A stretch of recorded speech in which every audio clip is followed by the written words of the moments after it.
You have no idea how happy I am to say this. Welcome back to House of the Dragon. Welcome back, Tristan. Welcome back to our weekly TV discussions. I'm so excited to be here again. Season 2 has begun on HBO. We all watched A Son for a Son this past Sunday night. We've got tons of thoughts, but instead of even asking what my beloved co-hosts thought of this episode, I want to jump right into Blood and Cheese, right into...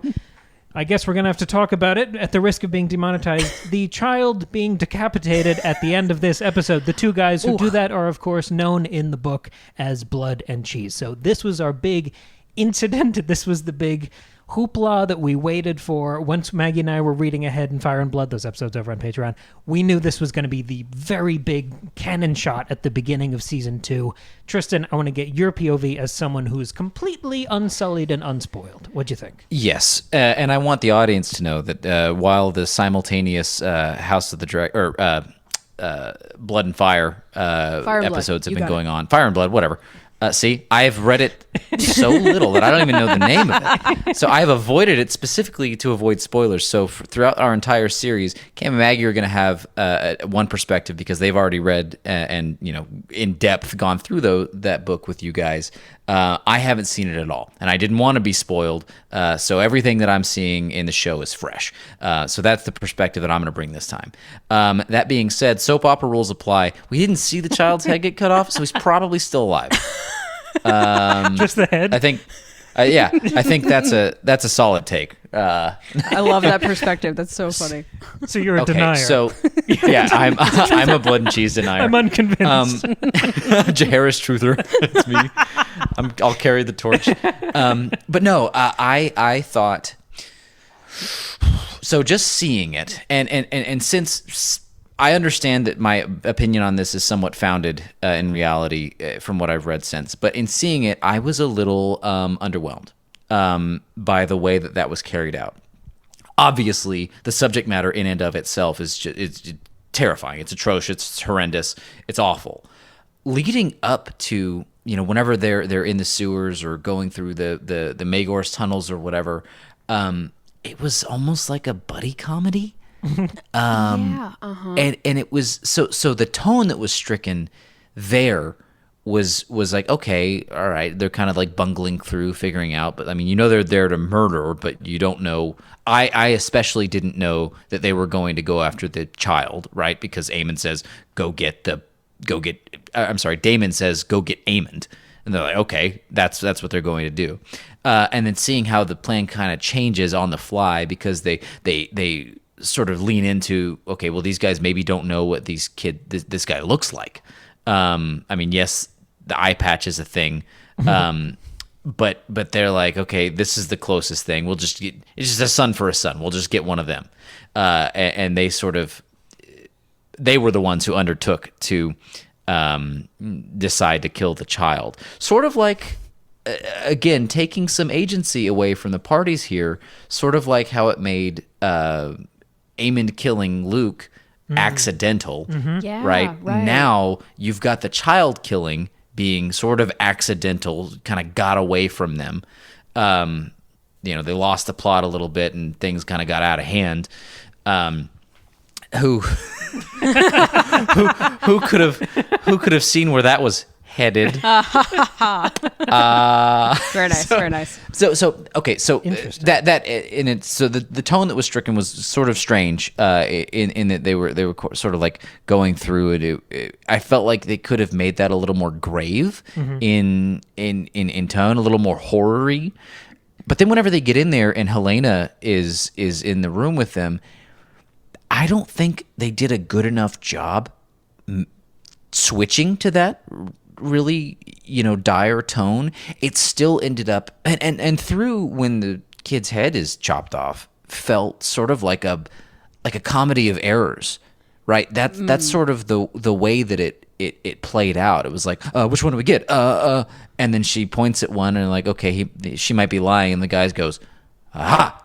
That's exactly what somebody would do who wants me to kill the wrong person. And so, how the turntables, and then they, go kill the kid. And obviously the sounds are disgusting, and kind of horrifying. But then the entire thing is played out with the camera on Helaena. And so we're supposed to get conveyed the entire horror of the situation through her eyes, which makes sense, right, as the mother. But I don't know that the performance struck the right chord to be able to carry that kind of emotional weight. And so she goes and picks up the other kid and like slowly walks out of the room. And I guess, like, what do you do in that situation? Maybe at least try to save one, is what she did. But then, she gets all the way into Alicent's room, who's, getting busy. And then just sits down and is like, they killed the boy. And then the episode ends. The horror of that situation really needs to be given its due. But it really wasn't. It was just kind of very abrupt, and then it was done. And none of the acting to convey sort of how terrifying or how awful or atrocious it was really, conveyed on screen. And I think that's a really important part of that, especially from like someone who's ostensibly the mother. I would have expected a little bit more of a visceral reaction, or like, take me instead. But, that's ultimately not what happened. Yeah, you can really see them grappling with, there's a lot of horrible things that happen in this story. How do we convey them in a way that feels like palatable, I guess? I think there's a bit more caution in this story, or in this show, than there was in the Game of Thrones show, like with the Aemond and Lucerys thing you pointed out. I agree with that. In the book, there's not, with the Luke and Aemond thing, there's no indication of it being an accident. It's just they have a battle in the air on their dragons and Luke dies. Like, there's no, I mean, it also doesn't say that Aemond did it on purpose, but it doesn't say that it was an accident. And so I think any opportunity they have to like freely interpret, like, oh, the people in this world aren't quite as horrible as they could be, like, they're taking that chance, and I don't know if it's working very well. I really like the focusing it in on the... Sorry, I almost fell out of my chair. He was so into excited. It. He leaned in so much. That was a whammy bar on your voice. That was good. I hit puberty in the middle of my sentence. I really like that you're focusing it on the performances, because I don't think it's just... I agree about Helaena, but I think that critique extends to Blood and Cheese, too, because they were so fumbling and bumbling and comedic that I get the sense that the script was trying to make them villainous, but I don't think that came across in the scene. Like, if you write that a character kicks a dog, they're clearly the villain. Like, that's the easiest shorthand in the world for you're supposed to hate these characters. It felt like... I think the best way to compare what actually happened, it's like an NC-17 version of Home Alone. Like Home Alone if the guys actually got to Kevin. Yeah, but like there's still like these fumbling idiots who like are doing like this like intense physical comedy. Yeah, that's exactly what like, it is. What it should, the closer allegory to this scene should not be Home Alone. The thing that we should think of, like that close-up on Helaena during the head cutting, that should have reminded me of Theon when Sansa's being assaulted. Yeah, right. And the work that Alfie Allen did during that scene was incredible. And I've seen some discussion online about Helena's reaction, saying that because she's this dreamer archetype, that she's almost disembodied or dispossessed during this moment where she can't really believe or process or interfere with what's happening, almost like she's watching it on the screen, or she's not participating in events. And I think that's an interesting interpretation. But I still think there's a depth of horror that Alfie Allen had during his scene that I wasn't getting from this version. Yeah. And I, Tristan, you said a couple of things that make me want to talk about the book version. Cam, do you mind if I go into what happens in the book version? I have them all laid out here. If you want me to just kind of zap through them, I have a little list. Just for Blood and Cheese, yeah, go ahead. Yeah, for the book version of Blood and Cheese. Yeah. So these are the key differences. I wanted to shorthand this just so we didn't get sidetracked, since we, already did episodes about the book here. So Blood and Cheese, which are these two guys, the way it plays out in the book, I'm so excited to have this little story time with you, Tristan. Blood and Cheese make Helaena choose which awake son will die. So there are two sons in the room, and instead of saying which one is the boy, there are two boys there, and they say, which one do you want to die? Yeah, because in the book there's a third, there's another child. Right. He's younger than the twins. He's like 3. Yeah. The twins are 6, and the son is 3. So they say, which boy do you want to die, son for a son? And she picks the younger one, and there's some speculation. Does she think maybe he won't fully understand what's happening? She's trying to spare, whatever. And then they behead the other one. So she has to live with obviously the one son being killed, but also the one who survived knows that his mother chose him to die. Yeah. The other big wrinkle that's in the book version is that Alicent is present and tied up through the entire thing. Yeah, that is like so much worse. Like the whole thing is the kids were going to say goodnight to grandma before bed. Right. So they were visiting Alicent. Because that's the other thing, is that the Blood and Cheese are not these dumb morons that we see in the show. They try to get to Aemond, but they can't. But for some reason, I forget what. But they know enough about the routines of Helaena and her children that they know to go to Alicent's tower, because the Tower of the Hand, where Alicent lives, is less protected than Maegor's Holdfast. And so they go to Alicent's tower knowing that 2 sons will be there. And so it's much more thought out and planned and much more cruel. And Tristan, earlier you said, Helaena should have said, take me instead. And she does that in the book. She begs them to kill her. She loses her mind. It's like uncontrollable screaming. She's mad with grief. She spirals. And then the whole thing. She's clutching the headless body of her child after. Like, it's what you imagine would happen. It's what, would happen in Game of Thrones. Yeah. And it's like, why would you not do it that way? I know. And again, I guess they're worried like this is a horrible thing to depict on screen, but there's a way to do it, and this show that's what the people are here for. Well, right. And and the point is that this is not a proportionate response from the Greens, and so you need that intensity. So I agree. I think the way they try to make it more like, oh no, I accidentally committed an atrocity, like they did with Aemond, I think is not the right move here. It was, and like Cam, you and I watching it, the moment didn't feel quite tonally wrong because I knew what was coming. So I was still tense and nervous because I knew that a kid was about to die. But so I wasn't, so it didn't like come as a, oh, what the fuck at the end, but it still didn't feel quite right as we were watching it. It fell flat, which is weird. I mean, I don't mean his head fell flat. The odds are it probably fell on the side. It probably rolled. Yeah. I don't think me having read the book means that I wasn't going to be shocked by this. Like you said, Tristan, the sound design alone should be enough to get you there. Sound design was on point. But I was not devastated by this. I wanted to be. It doesn't help that they like dehumanized him by making him insufferable in that small council meeting. He was so annoying. It was so perhaps funny. less sympathetic than one would like. Yeah. The way that it's described in the books, that's such a gripping like setup and scenario that is like ready made for TV. Right. And I don't know if like logistically it was weird for them to set up how difficult like how the grandkids come in to say goodnight to their grandmother every night, but like I think they could have feel done like it. that would they could have absolutely done it in like a really quick throwaway intro scene that felt like throwaway in the moment, but then you realize, oh god, they're setting this up. Yeah, I think that it could have been so much more impactful, and it just wasn't. But there's a pattern developing here. If they've nerfed 2 horrific classic Game of Thrones type moments in a row, they purposely kind of depowered that moment between Aemond and Luke by having him shout no a few times before the dragon eats the other dragon. Oh no. And now this one, like you were saying, Maggie, they make feel almost incidental.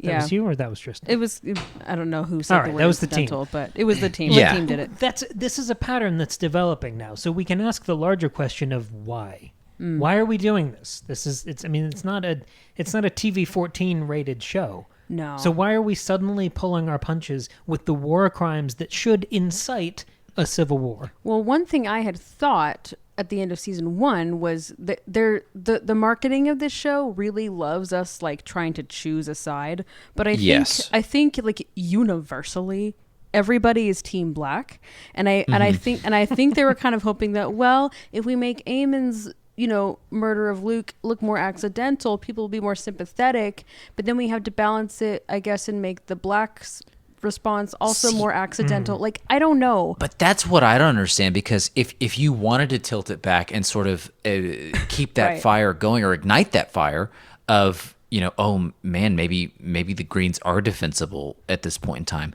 wouldn't you want to make what the Blacks do in this instance just incredibly awful and indefensible in and of itself? I mean, that's I kind of don't get that, because what that's coded as is they want to continue to have Rhaenyra and the Blacks be the protagonist, the ones that you okay. back. Because even now, like the Greens are now set up to all commit their own atrocities. In addition to, because you know Aegon is going to fly off the handle. He almost has to in the face of this kind of thing.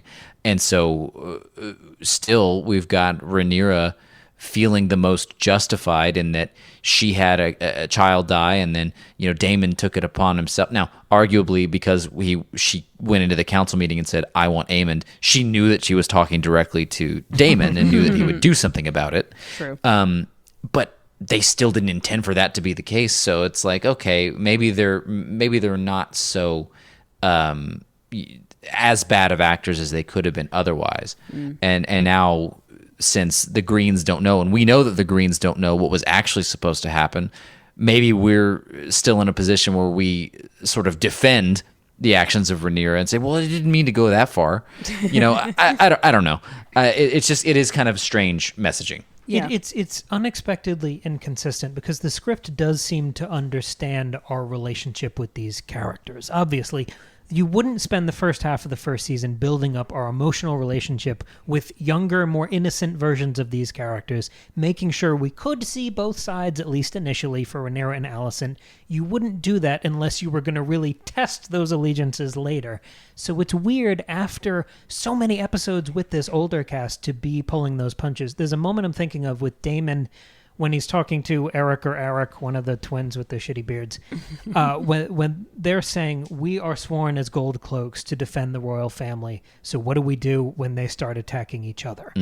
That could very much be him speaking to the audience. I think that's another purpose of that line. That's a great moment. But that's a reassurance of, like, I know you guys are with us, you like the characters, and now they're going to do some crazy shit, and that's also why you're here. So it's weird to lean so hard into continuing to make them sympathetic. So much time in this episode is spent watching characters grieve. Totally justified. Watching them be sad, really hyping up that pathos and emotion for those characters. We need to see them do the awful things too. Right. Otherwise, those moments of deep pathos don't feel earned. And I think I want to sort of move to the next topic here, unless you guys have more on Blood and Cheese, because I think I can spin this into something. Sure, go for it. So we have a new intro for the show. Oh, do we ever? I'm so excited. A wholesale change. Now we got a little variation in the intro in Game of Thrones, where sometimes they would sub in or out the locations that we were going to visit on the map in the episode. But this is a complete redo of the intro. And I know Maggie has some points about the tapestry, but I want to sort of set the table first, because I know that's going to be smart, and I have a stupid question first. So I love stupid questions. We have this order of operations. Yeah. Baby steps. We have this quilted, cross-stitched, beautiful tapestry being constructed in real time for the minute and a half that the glorious intro music plays in the background. Obviously, it's beautiful to watch. It's interesting. I don't think I'll get bored of it, even if they kept this for the rest of the show. You won't get bored of it. In my preparations for this, I watched it about 35 times, and I did not get bored of it. So it's going to be great. But like the thing my brain does, because I know I could go frame by frame and look for all the historical events that are being depicted. But as you know, every time we encounter a dream sequence in a book, I couldn't care less about that. That is not what my brain does. I'm interested in the why. The what is this achieving? What is this change doing? Because when Maggie and I rewatched a couple episodes of season 1 to prepare for season 2 to really get back in the swing of things, I was quite taken by the intro to season 1, which, if you've forgotten, since it's been 2 years, that was a river of like Sweeney Todd level blood flowing through, staining, drowning King's Landing through all of these different areas of castles. I think it was Old Valyria, actually. Was it? Not King's Landing. All yes. right. I think it was That's my memory as well. I think it was meant to be the big model that Viserys was building in his chambers. Okay. So, but yes, we thought it was King's Landing at first, but I think it was Old Valyria. And I liked that because it felt like a gesture at the history of all of the people that have been murdered up until this point in an ancient history, so many decades before a Game of Thrones. But in the course of that show, in season 1 at least, not many characters were killed. Like if we rewatched a little of House of the Dragon, some people die. Viserys dies a little bit every few minutes, but not many people are murdered in a way that their blood is spilled. So as I was watching that, even in the season finale for season 1, I was seeing that blood as being historical and almost dry. It's Yeah. not like fresh blood. Or it's like blood lines instead of like blood spilt. But then you get Yeah. to the end of season 1, the very end, and there is someone who dies. Little There's a bit. child who dies, much like the end of this episode. That's right. So my little Spoilers. Yeah. So I thought we were going to get this same intro going into season 2. And then it was like we'd opened a new vein. And this blood rushing through this kingdom, some of that blood is Luke. Oh, yes. Like we have this inciting incident now. So some of this blood is starting to run as we enter this apocalyptic civil war where 1 billion people will die. Oh, shit, We're now yeah. really getting into that real-time blood flowing. And instead we did a hard pivot into cross-stitching and tapestry and quilting. And I think that brings me right back to those historical meditations I was having in the first season. It pulls you back to thinking about war and these epic, operatic, artistic impressions. Seeing a river of blood, that's not a real thing. That's obviously an expression of a greater history. And I think it's nice that just as the blood started to flow, they pivoted us right back so we didn't lose sight of the historical perspective that really matters in an anthology show like Fire and Blood. Yeah, I think that's perfect. And I like you sort of, well, first, I appreciate all of the textile terms that you used incorrectly here. Well, but I'm not being pedantic. It's actually very important. She has her fist clenched. In She is being pedantic. No, in about 30 seconds, I'll explain. That's going to be very important. But first, I'll say I loved this tapestry choice because it felt. You're right, Kim. It does feel so appropriate for where we are in the story. If you go back to Game of Thrones, when the intro is this map, that makes so much sense for that world and that story because the whole point is that it is about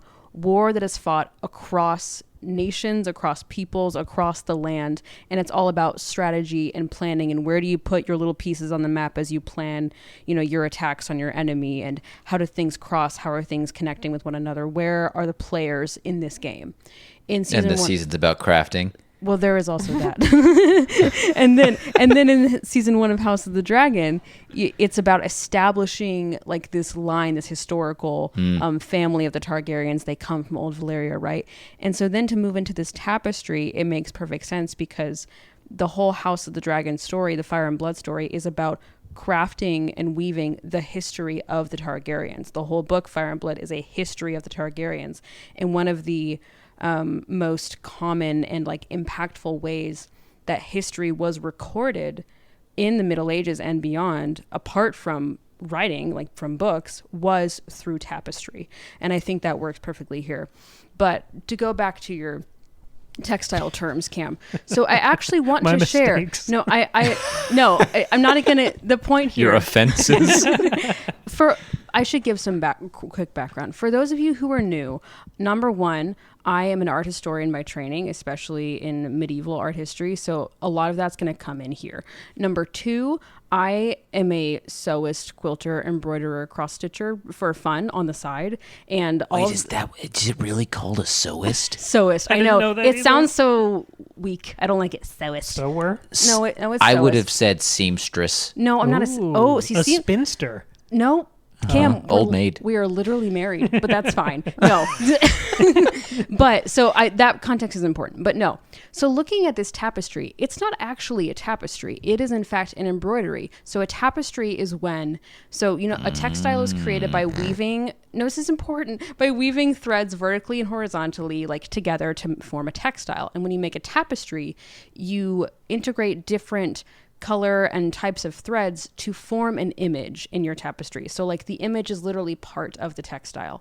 On an embroidery, you are creating an image using thread on top of an existing textile. And so that's what this is here. And I thought that choice was really important because a very, very famous work of textile art, the Bayeux Tapestry, is also not a tapestry. It's an embroidery and it's done in the same fashion. It's like colored wool thread on linen cloth.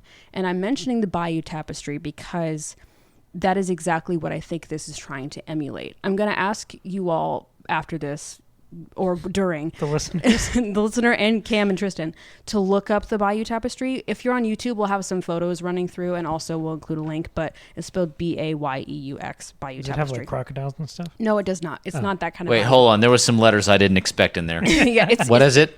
Bayeux, because it's French. Oh. Because the Bayeux Tapestry is an 11th century textile that tells the story of the Norman conquest of William the Conqueror. Cam, who does France. that sound like in Game of Thrones terms? Aegon the Conqueror. Yes. So it tells the story of William the Conqueror, who was the Duke of Normandy. If you like know your English history, 1066. William, Duke of Normandy, was denied the throne, even though he was promised the throne. The King Edward the Confessor Oh. dies. Some other guy takes the throne, but Charlemagne? no, stop. We're not going to do this. So Edward the Confessor dies. He had told his pal, Duke of Normandy, that he could be the king. But instead, some loser named Harold takes it instead. And William says, I don't think so. And he sails across the English Channel. Normandy is in the north of France. He sails across the English Channel, and the Battle of Hastings is fought. And then he wins the throne, kills Harold, and then basically England is forever changed for the rest of history. So that is a huge moment in English history, and it is very reminiscent of this tapestry, aka embroidery, that we are seeing in this intro. And I didn't do like a full deep dive on every single scene that you see in this embroidery in this intro, because the point isn't what you're seeing, but you are seeing the fall of Old Valyria, Aegon's conquest. You see the burning of Harrenhal. You see the Great Council that names Viserys as the heir. You also see the beginning of the Dance of the Dragons. You see Luke die. Like that's kind of what's important to know there. So it's so mirrored. It's so It's connected. an incredible pull. It's so That's exciting. awesome. Wow. And so like Cam, to go back to your question, like what is this doing? Number one, it legitimizes the history of Westeros as like this like actual like feel in a way that feels truly historic thing that happened. And it like reminds us of the connections to English history that George R. R. Martin is intentionally drawing in the rest of his story. I think it's famously well known now that the Game of Thrones story is very much inspired by the War of the Roses, which is a 15th century civil war in England between the Lancasters and the Yorks, Lannisters and Starks. And that one's Charlemagne. No. And The radio host? y'all, Charlemagne is France. It doesn't matter. But also I learned recently that the story of House of the Dragon, this like Viserys naming his daughter as heir and then people not liking it, is based on what's called the Anarchy, a 12th century civil war in England and Normandy after the death of King Henry I. His son had died, so he named his daughter Matilda. People didn't like that, so war broke out.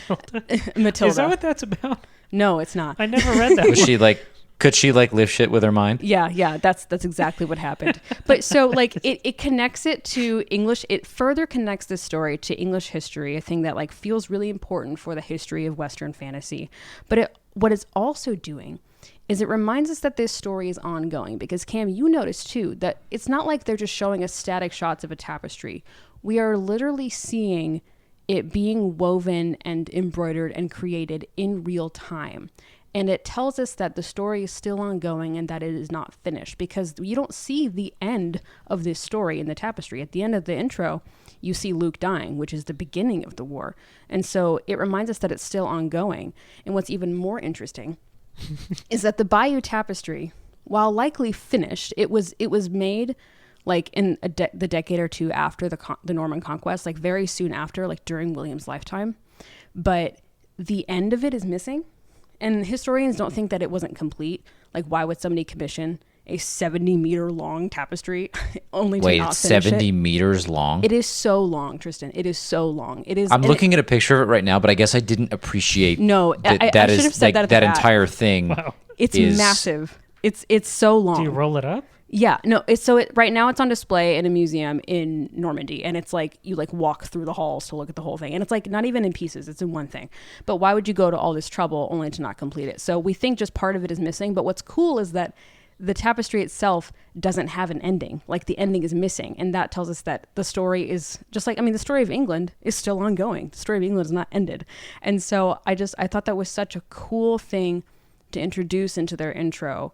and to draw those historical connections. So let me use this to throw a bone. That was fantastic work, but I'm trying to tie this into Blood and Cheese because I'm trying to make sense of this Helaena as the dreamer thing, because I don't think we're going to get book Helaena, so now I'm just trying to acclimate to show Helaena. And I like this idea of her as the dreamer. And we've seen every time this is an insulting comparison, but you know how like dogs realize it before there's a storm coming? Yeah, you're saying Helena's a dog? I'm saying every time before something bad happens, she chirps out something ominous. The beast beneath the bones. Yeah, exactly. Yeah, right. The rats. So Yeah. if the book and this story is so much about that preoccupation with history, maybe we're rooting that feeling within the character of Helaena because we see her. I know it's not embroidery or needlework or cross-stitch now. You didn't use any of those words. I used embroidery a lot. She's doing needle-based crafting when we see her on screen. Yes. Constantly. I believe she is embroidering on the screen a lot, yeah. So maybe she's absorbing some of that almost narration sort of weight of history, and that could be overwhelming her. Yeah, I like that. I mean, that's a big weight to bear, yeah. What if? All right. So first of all, I'm floored by that. I love that connection. I mean, because you know how I'm big into mythology, and whenever you go back that far in history, it feels like myth to me. So big fan. That's why I love old history so much, because it feels so mythological.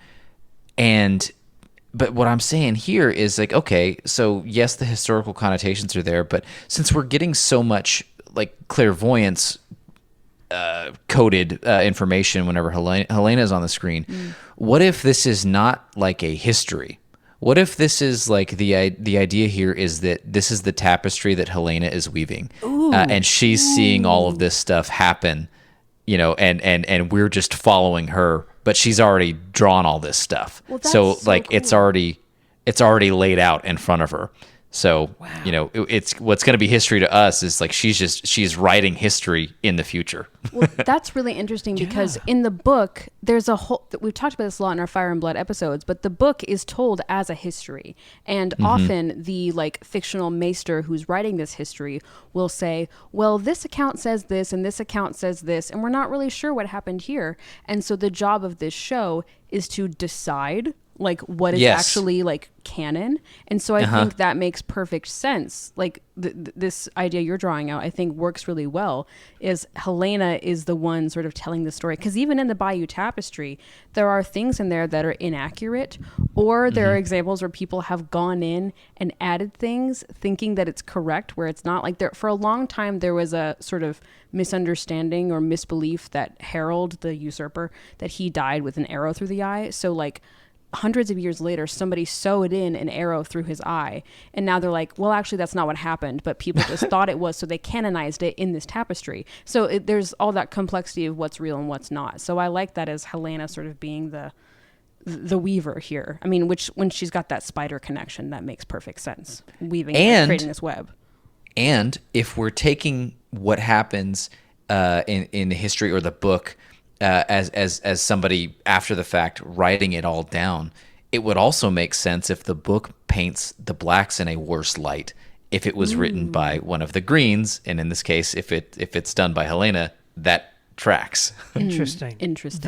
Oh, I really like this. This is very cool because Helaena. Pretty cool. I've been disappointed in Helena's characterization on screen because I want her to be as colorful as someone like Alicent or Kristen Cole or Daemon. These real, like, fully fleshed out, writhing sort of characters on screen. And she's much more reserved than that. But in this light, with you guys kind of piecing this together, she now feels more like a narrator character, like in Great Gatsby. She's Nick Carraway. She's in every scene, but she's off to the side. But she's watching. So she would be the chronicler. She would be the Samwise Gamgee, putting it all together at the end. She sees Alicent and Cole going at it. And so even though that's not in the book, that's not historically documented, she's the one who sees it. So that's why we get to see it. Like that's all really fun. That's fantastic. Yeah. I want to play with some of the emotions and tones, and I want to keep some of the character discussion going because, like I said before, so much of this episode, sidebar, I did not realize until I was reading stuff afterwards that Rhaenyra has one line of dialogue in this episode. Oh, you didn't? I noticed it in the episode. Also, before we fully move on, Kim, yes, sure. Don't feel too bad for not calling this a tapestry, because the actual item that this is based on, which is not a tapestry, is officially referred to as a tapestry. Yes, it is a misnomer. That doesn't make any sense. I don't know why it's called a tapestry, but like that's what it's known as, even though it's like, it makes sense. by definition. It probably looks like a tapestry. I think that's why, just because like you think like medieval textile imagery, you think tapestry. Like I think it just sort of like became. What did you say the correct name is? It's an embroidery. Like that's what it is. Like somebody hand stitched, embroidered these images onto. Less cool. I know tapestry sounds more exciting and romantic, and maybe that's part Official. of it too. Yeah, but yeah. Anyway, continue. I didn't notice that Rhaenyra only had one line of dialogue because I'm so taken with that performance, and I felt like I was so in her head because I know her so well. I know her relationship with her son. I am her son. I very much empathize with that relationship with your mom. So I was crushed by Luke dying and watching her process that. I felt like I was in her head listening to her inner monologue. So to hear that she only had one line of actual dialogue, if anything, is a testament to that performance. Totally. But looking back on it, I feel like about half of this episode is watching people process horrible loss. Yes. And I mean, all three of us are horror fans. I know we're all a little sick of the real monster is grief. Just a and little. Yeah. I don't think this is that. And this is what I'm trying to complicate the point with, because I would argue that this episode is just as much about grief as it is about guilt. And I have a couple examples of where those feelings converge and complicate with each other. My very favorite moment of this episode, and maybe of the whole show so far, is Alicent lighting the candle for Luke. And that feeling, Yeah. we know that she doesn't, I mean, she's scared shitless of her son that killed him, but also she's reaching across the aisle there. No one's there and no one sees it, but we do. Right. And we see that there is like a universal humanity in that moment. There's some guilt because her son did it, but there's also a genuine grief for the loss of a child. Yeah, and there's some great like visual mirroring. Like it cuts back and forth Yes, between beautiful. her and Rhaenyra in that scene, like to sort of bridge Yes. that divide. Yeah, I mean, Keeping the two characters connected throughout all, and it's interesting that on the Black side, everybody is mourning it, everyone's pitching in, but on the Greens, it's just her. Yeah. Again, they're really trying to up her innocence, which is a running theme here. But it is really, I liked them doing that. I think if we're gonna like dumb down anybody's guilt here, anybody's like involvement in the horrors, I think Alicent is the right character to do that with, because her relationship with Rhaenyra makes this whole thing 1,000 times more interesting. And Tristan, I'll share that the relationship between Rhaenyra and Alicent is not nearly as interesting in the book as it is here. Like True. it just kind of doesn't exist. Also, Alicent is about 10 years older in the book, and so they really don't have the friendship that they established in season 1 of this show. Interesting. So I like that they are doing that here. And the show has sort of set her up as the figurehead behind the scenes for the Greens. At least, I mean, even in the imagery on the tapestry, in the intro, it's those two juxtaposed. Yeah, for sure. Yeah, it's like those not. two sides. It's yeah. It's well. Actually, I take that back. I feel like there's one image that I'm thinking of in my head, and again, I only watched this the one time, but I believe it actually, when it shows the two thrones, I believe it is Rhaenyra and then Aegon, because they both have white hair. Yes, it shows both of them on the throne, but there's a wonderful, before that, when it's setting up the Dance of the Dragons, you see Alicent in her green dress, and then it's like a big line. It's like shadowed. It's like a big shadow thing that's like covering this river of blood, and it goes to Rhaenyra. So it really does establish them. That's what I'm thinking of. The two figureheads. Yeah.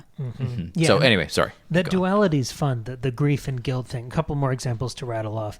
Daemon's confrontation with Rhaenys. I'm glad you spotlighted that, Tristan, because I think the way she brushes him off is fantastic. But you can see the fact that every time she does something wrong, he can now throw in her face, oh, you had a chance to kill all of the Greens in one shot and you didn't. Yeah. Which is fair.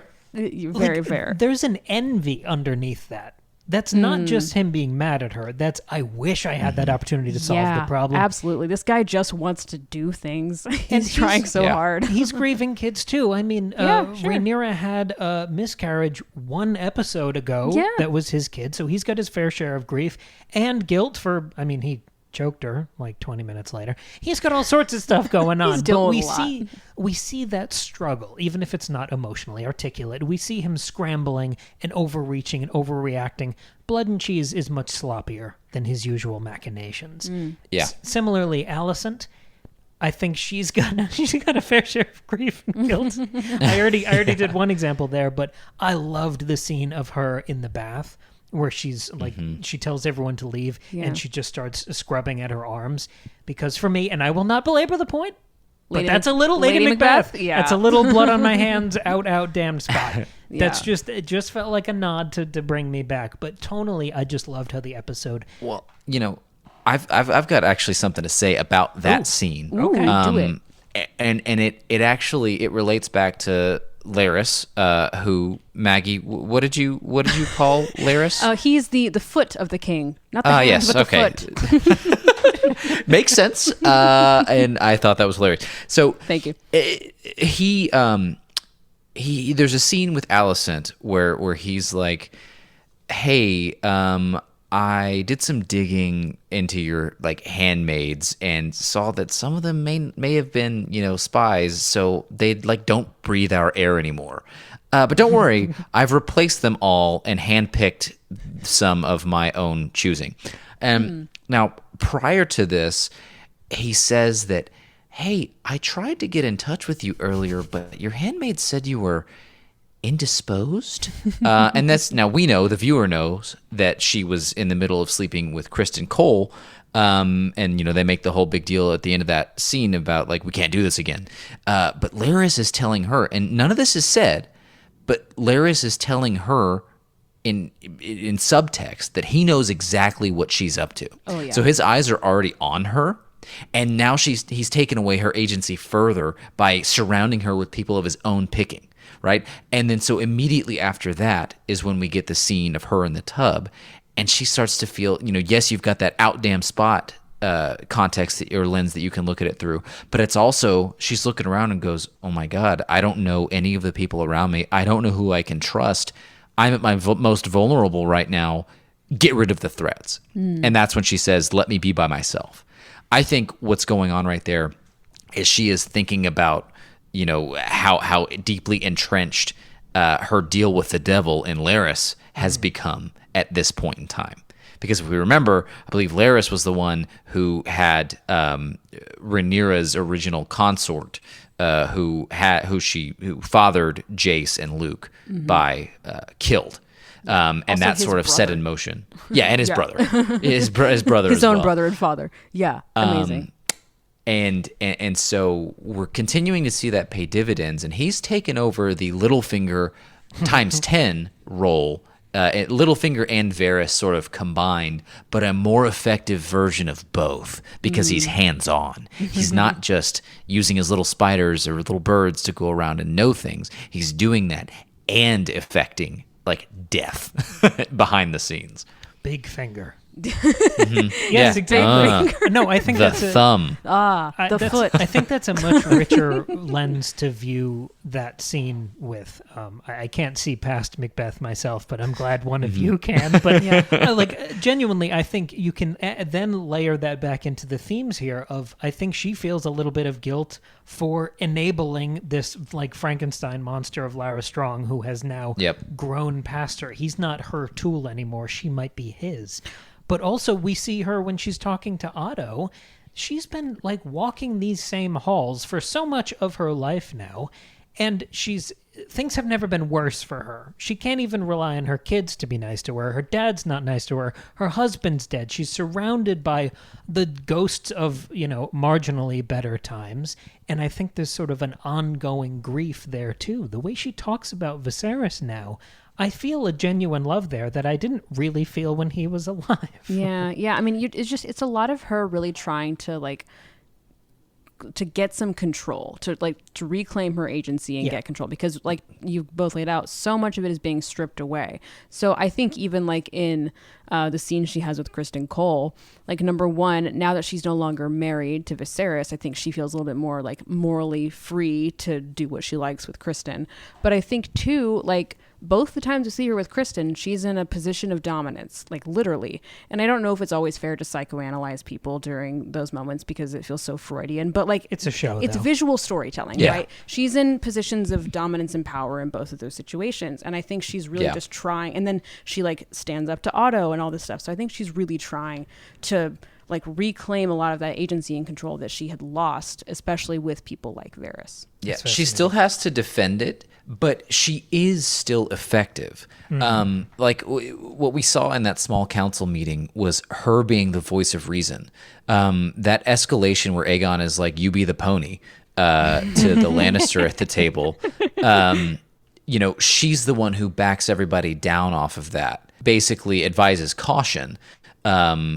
During all of this, she and Otto agree on that point, but she's the one who pulls the reins back in and gets everybody focused on the same page and on that point. And she tries to be, again, the voice of not only reason, but also establishment and conservative and trying to continue to observe customs when Aemond comes in. And he's not invited to this small council meeting. And she's like, hey, you're not part of this. But then he railroads over her and just continues to do his thing anyway. And Aegon, you know, sort of they team up against her in that moment to sort of overrule her. And then that's part of, I think, what drives her conversation with Otto later, saying, hey, you got to back me on this, because she does bring something valuable to the table. She is the reason why that entire meeting didn't go off the rails. And she knows that they still need her voice in there, and she needs Otto's help to make sure that she doesn't continue to be relegated. I just don't know how reliable he's going to be moving forward in helping maintain that for her. And that's going to be to the Greens' detriment, because her voice of caution and reason is probably the only reason that up to now it hasn't been worse as far as the atrocities committed.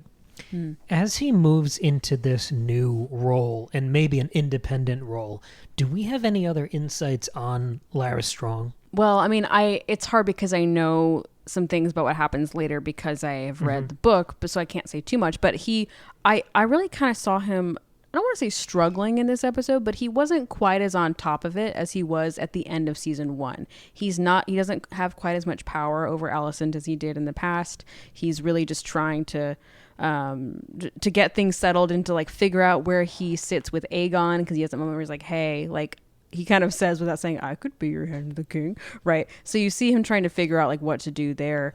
So I see him kind of struggling, and I think he is going to do what he can to get things back underneath him. I kind of see it as the opposite. Oh. I think we see Larys the most entrenched that he's ever been.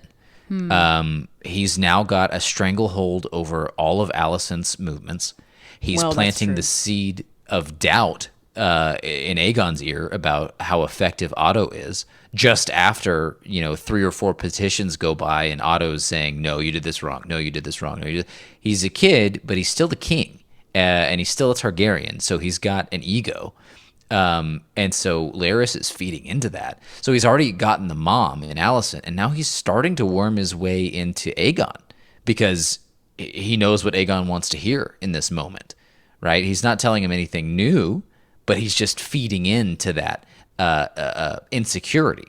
And it's exactly what he did to Alicent whenever to ultimately get his stranglehold around her. So I think that Larys comes out of this looking very, very strong because of all of those reasons, but then also we don't know what his plan really is. So he can kind of go and do whatever he wants at this point. He's not really tethered to anything.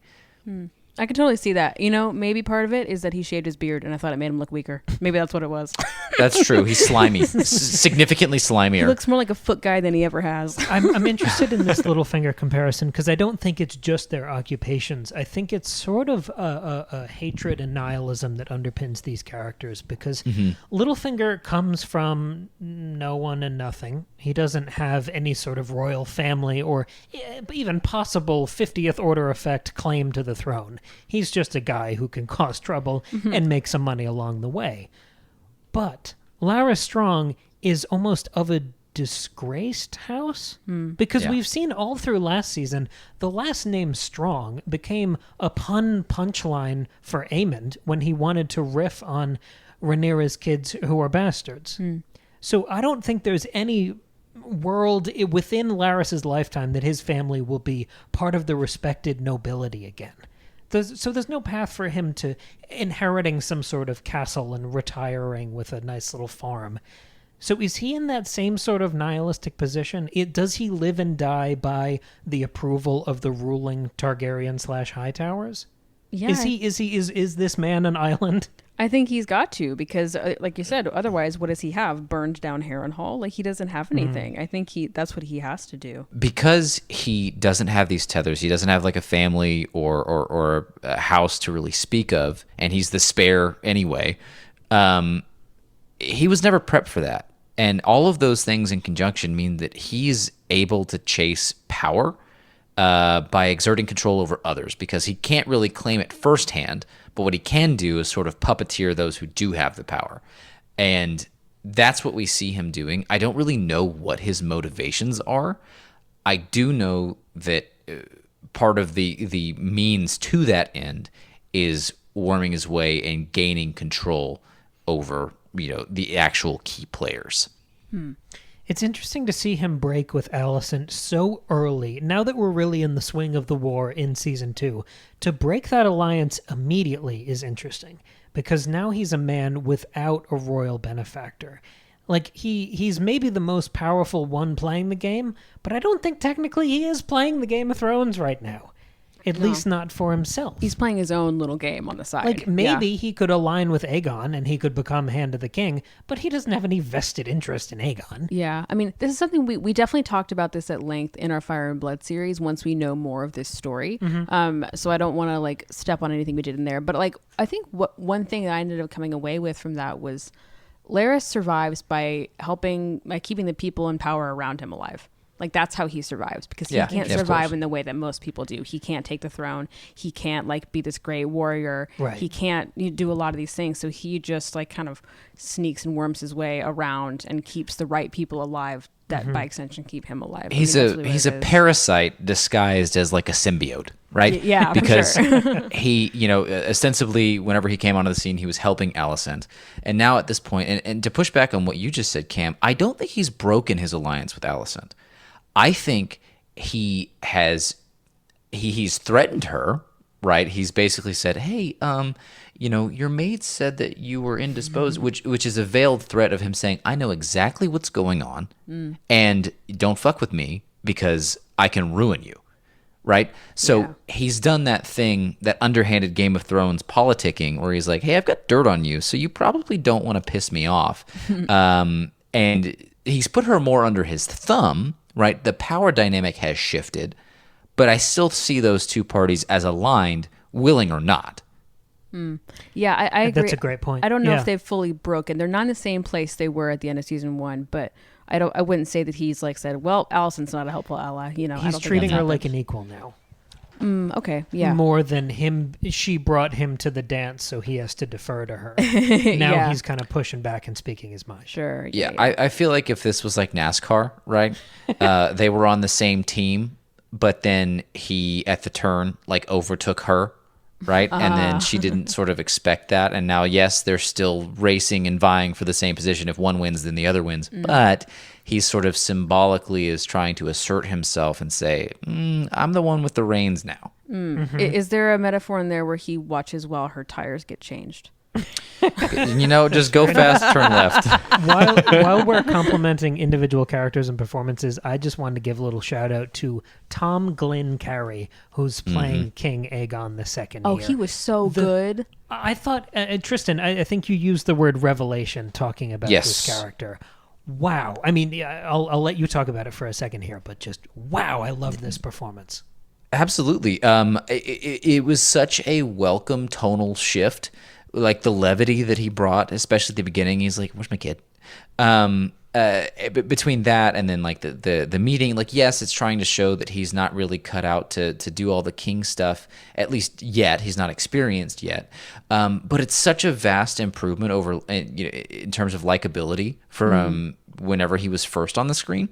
And like, whenever they bring him on and say, Aegon the Magnanimous, and he's like, what are you talking about, Magnanimous? Like that was such a good bit of humor. And I don't know if you guys remember back in the day, whenever bad lip readings were a thing. Oh, I remember. There was that one like fake trailer of Game of Thrones, and it was a bad lip reading, and it was made to be really funny, and it was like they were getting prepared for like a circus or something, and it was like basically shot like the trailer of like a 2010s movie, awesome. like a buddy comedy, and that was honestly the tone that I felt coming from Aegon whenever he was like handling all the petitions and stuff. And it was kind of fun to see the way that the world is actually supposed to work, the day-to-day, seemingly mundane tasks, but it really fleshed out he and the world to me. And it shows that like he's not this just crazy sociopath. He wants to do good, except his impulses don't seem to comport with the way things have to be run in order for the kingdom to succeed, right? He's trying to help the small folk, recognizes the reality that they are necessary for the war effort, but Otto's kind of like, we can't let them know that. Yeah. And so it was cool to see that he does have that impulse to be good and really make that jest of the magnanimous seem like it could be true if he's given enough time. Let the man cook. But at the end of the episode, I think any sort of notion that we have that he might be able to succeed and be magnanimous or good is gonna probably go out the window. Yeah. No, it was a really like human performance he was giving. He was actually giving us a very like complicated Aegon here, because he could have so easily just done Joffrey and been like, I'm the king, I'm gonna sit on the throne side saddle and be all like, whatever, I hate everybody, I'm a Targaryen. Like he could have done that and it would have been funny and effective, but already done. And he also could have been like this like actual like this good guy trying to do his best and like almost Viserys style, but we know that that's not Aegon's character. And so it was this wonderful mix of he's a terrible person, he's a bit of a sociopath, but he's also just like a 20-year-old kid, and he wants to do a good job, and he's doing this thing that his entire life he was told was not for him, and then all of a sudden it's like, oh no, I am the king. And it was great. You kind of see his whole character transformation in episode 9 of season 1 when he is crowned, because at first after Viserys dies he's like hiding because he doesn't want to be king, and then like on the carriage ride over, and then when he's crowned he's sort of convinced like, oh yeah, being king's kind of fun. Like and so like he's trying here. He's not doing a great job, but he is trying, and like he almost has, not quite, because he's still a terrible person, but he almost has an innocence, like a naivete of like, oh, we're not allowed to just give stuff to the small folk. I don't know, I'm just trying to be a good guy. Like I should bring my 6-year-old son to the council. It'll be fun. Like he just doesn't really know what he's doing, but he is trying to do a good job, even though he, like you said, he is still a really bad person who is not going to end up, like, it's not going to go well. But like just being a Targaryen and just being who he is. But I thought he was giving a really complex performance that made me like him a lot and also hate him at the same time. Like, and that's like the Game of Thrones magic. So I really enjoyed it. You guys know how much I hate new characters. You know how much I hate change. And this felt like a reintroduction to this character. I thought it was a gorgeous evolution from season 1. Watching him take center stage here, I was suddenly looking forward to the prominence that he'll obviously play in the narrative going forward. 100%. Where I think even one episode, I would have been thinking, damn, I wish we could have gotten more time with Alicent. What's this guy doing on the screen? Right, yeah. The humor, the loose presence, his delivery was so dynamic. He was comfortable. He was unpredictable. He was just fun to watch. Especially when his like direct comparison is Aemond, who was a delight to watch and was like the hero of season 1. I adore Aemond, right? Like Aemond? Yes. I don't mean hero as in he did good things. I mean like he stole the show and I love watching him and Sure. he's the best. He's my hero. I will... I didn't mean... There are no heroes in this show, Cam. That's the point. I just meant he was like the star Targaryen child. Like Aemond is the one you want to watch and you're interested in. Yeah. And here... Aegon really, like, it's really, like, equal. Like, I love watching them both. I would even go so far as to say that I think he kind of stole the show for me, at least as between those two. Granted, Aemon didn't have a lot to do in this episode. It's true. But in comparison, he came off as pretty one note. Like, he was still doing his edgelord bullshit, walking in, looking brooding, going, nah, I make the rules. I have an eye patch. What's your eye? Him going in and doing that, and hearing Kristen Cole give the conceit of Otto give the conceit of you and Vhagar are the strongest power in Westeros. Yeah. That was cool. But, through watching him throughout this, it was apparent to me that he's still like a kid, right? He's still kind of impetuous. And so to see sort of like the holes in the image start to take shape, I don't know if that was intentional or just the way his performance felt in comparison to Aegon's. But I found a new appreciation for Aegon, and there's now a new bar set for Aemond, and I hope that he can catch up to it. Yeah. I'm with you there. Aemond was a little one note here just because he had less to do. So it's nice to see them on like this like equal footing. Like it's balanced out. I like it. We reshuffled the deck here. And Totally. this is where I want to ask one of my famous stupid questions, because I like to zoom out to this more conceptual, structural lens. And I've been wrestling with this for the past couple weeks, because this is the event of the year for me. In all art, all media, this is the thing I've been really primed for. And I've been thinking about this as the kickoff, the return, and it's really just the first episode of season 2. Like, coming back down to Earth, that's what this is. It's the premiere of the new season. But the wait has been so long. The season 1, the last time we talked about this, was 2 years ago. And I think when you have TV spaced out that much, as is happening more and more now, I think it's a natural inclination to look at this differently. And I guess here's the question to ask to you guys. Do you think of House of the Dragon season 2 as, like, is this episode, this premiere episode, do you think of this as almost episode 11 of season 1? Or do you think of season 2 as almost a sequel to the first season? Ooh, that's a great question. I'm going to let Tristan answer first because I know the overall layout of this story, and that feels unfair. It feels like season 1 was the prologue, and this is the beginning of the actual show. I think that's exactly what it is. Yep, that's a better answer than I would have said. Because I just think this is the cast as we know them and as we are going to settle in with them over the next couple of years.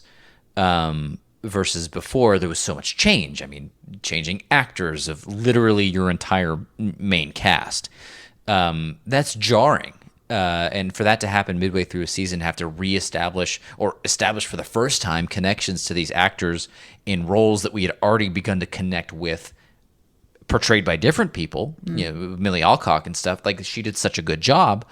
But now I think we're comfortable with everybody, and we got that bumpy ride out of the way at the outset, and now we can just sit back and enjoy the ride. Yeah, I think I'm with you. And not that season 1 was less important or like doesn't count as the real show, but it is a lot of setting up at the beginning there. And I think that, but it's so necessary to make this whole like season 2 and beyond matter so much, because I think we talked about this in season 1.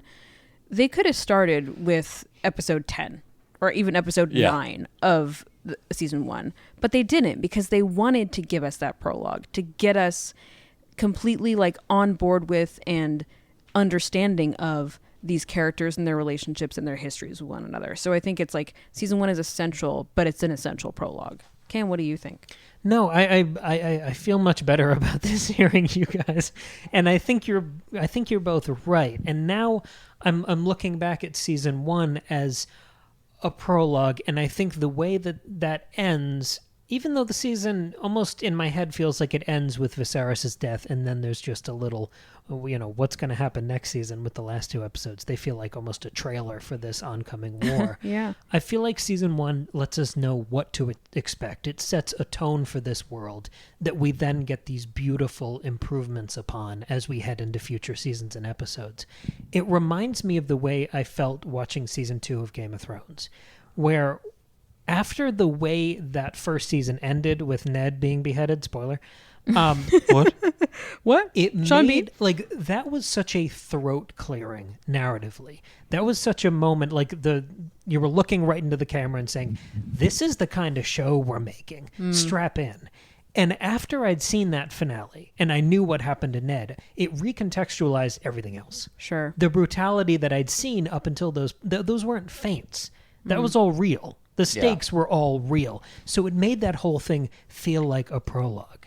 And I think maybe that's why I'm having this sort of shedding the snakeskin moment going into season 2, because I think this feels like we've passed the throat clearing, we've set the tone, and now we've hit the ground running. Maybe that makes more sense to me, because I was catching moments of season 2 of Game of Thrones as I was watching this, and I didn't know why, because it can't just be, it's season 2 of a different show. That's too stupid. Yeah. But like the way the dragons worked in this show, in this episode in particular, they weren't weapons of war, really. We almost saw them like land in that little dragon parking lot, but they weren't doing dragon stuff. They weren't snarling at the camera. They were just sort of vehicles and tools. They reminded me so much of the meteor in season 2 of Game of Thrones. Nice. Where the dragons, they're less active. We've seen what they can do. We get it. We watched them rip apart each other in the last episode of this show. But now these dragons that are so ever-present, they feel more like omens. Now that we've set the table and we know the major players, we can play with subtext and imagery and dreams and prophecies. And I'm glad we're getting into the meat of the story now in this second season. I feel settled. You know what? Maybe calling it a prologue, to say it a different way, maybe the first season was like the oven preheating. It was slowly creeping up to the temperature, and now we're cooking. Now we're cooking. I like it. And you can't start cooking and we're there without that time. I like that. Yeah. That's true. You see? I can give you analogies all day. That's the only way I can make sense of the world. That's really good. So we have a big fun segment. I mean, genuinely, that sounded sarcastic. I promise it's not. I've been looking forward to this so much. So we do polls on Instagram. The minute the episode ends, every week that the show's on, over on our Instagram, Second Breakfast Pod, we drop a bunch of audience poll questions, and they're silly in their wording, but they're also very telling for our audience. Because I don't know if it's the way we cover these things or the way we talk about fantasy, but boy, howdy, people agree with us too much. They do agree with us a lot. So, maybe we're asking things in a leading way. Maybe we need to talk to some statisticians. What do you call maybe statisticians. Statisticians. Woof. We got to talk tapestry. We got to talk to those people and get them to help us word these questions. Or maybe we just have all the right opinions. So well, that's also it. Let's review some of That's the only answer. Right. We're going to crack open the envelope here and read some of the results. And I think that's a fun way to go out with the audience poll. So we asked people in the fresh moments after the child beheading, we asked them, State of the Union check-in, are you Team Black or Team Green? We got a 100% answer of people being Team Black. Even after that, which Even is telling. in the minutes after that, people still... We're like, oh yeah, Team Black, 100%. They're like all in it. Love it. Love it. The second question... I mean, me too, by the way, for the record. Me too. Well, even with the canonical Blood and Cheese, like I will say, in our Fire and Blood coverage, that was the one moment where I was like, I might be Team Green. But in the book, Rhaenyra doesn't even know that is happening. She is not behind it. She obviously finds out later that it was orchestrated by Daemon, but she does not ask for that. She doesn't have the I want Aemon's Targaryen. She doesn't do that. And so she is innocent and perfect, and I am Team Black. Oh, well, I'm not quite as mercenary in that position. I mean, I think I'm still Team Black on the whole, but I would say in the whole first season, my favorite character was Daemon and then probably Rhaenyra. As of this episode, my favorite characters are Alicent and Rhaenyra. So I'm very interested in both sides. But Okay. Going into the next question, we asked, what did you think of the new intro, which, as Maggie taught us all, is a needlepoint? No. And 100% of the audience said they loved the new intro. So we're on the same page. I love a there. crochet. Oh my God. Did you see the macrame intro? Incredible. Macrame. Oh no. Okay. We have some blood and Blood and Blood and queefs? No! Okay, I said queeze. Tristan made it. That was all you. That was your Freudian slip. Well, you know. I heard Man. blood and Well, queefs, so I mean, if never- we did normal Demonetized. episode titles, that's what it would be. demonetized. Spiritually, that's the episode title. So we asked the people, did you think that the blood and cheese twist was red lead? Can you ask this What question? is wrong with Did me? you think that this Blood and cheese is red wedding level bad. There you go. And 100% of the people said not quite. Yeah, I think there was like universal underwhelm with blood and cheese. And I think that's Well, borne but out- now we did have 3 seasons of setup for the Red Wedding. the That's Red true. Wedding, and it was totally out of nowhere. So maybe, I mean, even literally the moment was just so abrupt. But we had a whole, 10-minute scene where these guys are looking for somebody to kill. So, Yeah, that's true. I can agree with that not being as impactful. And I just think you can't ever beat the Red Wedding. Like I don't think Game of Thrones ever outdid the Red Wedding after that. Like No. that is peak. That nothing will beat that. I will add, I don't remember book readers being disappointed, any of them, in the Red Wedding. Yeah, okay. So that's another difference. That's a good here. point. Yeah. Which is crazy because the Red Wedding also incorporated a totally made-up character. Sure. In that's true. Whoever Whatever her name Rob's wife was. Yeah. Rest in peace. Rest in peace. Rip. What- What a eulogy! Blood and queefs. Jesus Christ! oh my god. What was the next question, Cam? Next question is, Do you need me to read it? will anyone ever heed Helena's prophecies? Ah. And our audience replied unanimously, 100% no, never have, never will. Nobody learns from her. It's so sad. Next question, we circled back to Aegon here. Did Aegon II have a chance at being a good king before the blood and cheese thing? And this is interesting, where our audience was split perfectly down the middle, 50-50, yes or no. He did have maybe a choice at being a good king. And I think that really speaks to what we talked about at his character. He's complex and he was trying and he could have done a good Yeah. job. I like that. And then the next question, did Aegon II have a chance at being a good king after Blood and Cheese? The Peanut Gallery responds with a 100% no. Yeah, I think the text was no, this will ruin him. I think that's what people selected, Sure. Yeah, This which- is a canon event. which I can understand. Our final question is to pivot back to, her Rhaenyra vaguely telling someone to go take care of Aemond, and then we see the butterfly effect of how the kid gets beheaded. Is this what Rhaenyra wanted? And this is where I want to throw it to you guys, because our audience replied unanimously, good job, Peanut Gallery, 100%, this is definitely not what Rhaenyra wanted. What do you guys make of that? I mean, yeah, she had one line in the entire episode. It was, "I want Aemond Targaryen." She didn't say, "I want a son for a son." She didn't say, "I want Jaehaerys Targaryen." She didn't say, "I want revenge" or "I want justice." She didn't say any of that. She was very specific in what she asked for. And the other difference is, like, Rhaenyra is vengeful. She's a Targaryen. We know that. But I don't think even she would advocate for the death of a child. Aemond is an adult. Like, he's, I don't know, 18 years old. Like, in this world, he's an adult. And I don't think she would have asked the same if somehow 6-year-old Jaehaerys had killed Luke. I don't think she would say, yeah, I want him dead, because he's a child and she just lost her own child. She wants Aemond dead, I don't think because she wants Alicent to suffer. I think she wants Aemond dead because he killed Luke. Sure. Honestly, I think that we're viewing this with the wrong context. I think this is a Targaryen thing. She was just looking for another cousin to kiss. So she wanted Aemond carnally. Me She's too, shopping. sister. It's fine. I Yeah. get it. And so that's why Damon flies off the handle. He's like, absolutely not. I'm gonna kill a kid. Total misunderstanding. See, when you name two characters, Aemond and Damon, you'd think that would confuse the reader. But I'm stupid in a different way. Oh. Because every single time I read the word Aemond, or even dumber, every time I hear the word Aemond, my brain autocorrects it to almond. Almond. Every time. Every single That's- time. You know what that is, Cam? It's That's stupid. nuts. Yeah. Ooh. Oh, that's a way to wrap things up. Well, Cam, what do you think? Do you think that this is what Rhaenyra wanted? In the fog of war, sure. I think she's smarter than Damon, so she wouldn't have ever commissioned this. But I'm very interested to see how they're going to play her reaction, especially if we're talking about this emerging tendency for them to kind of nerf these big bad decisions that characters make. I'm wondering how contrite they're going to make her look.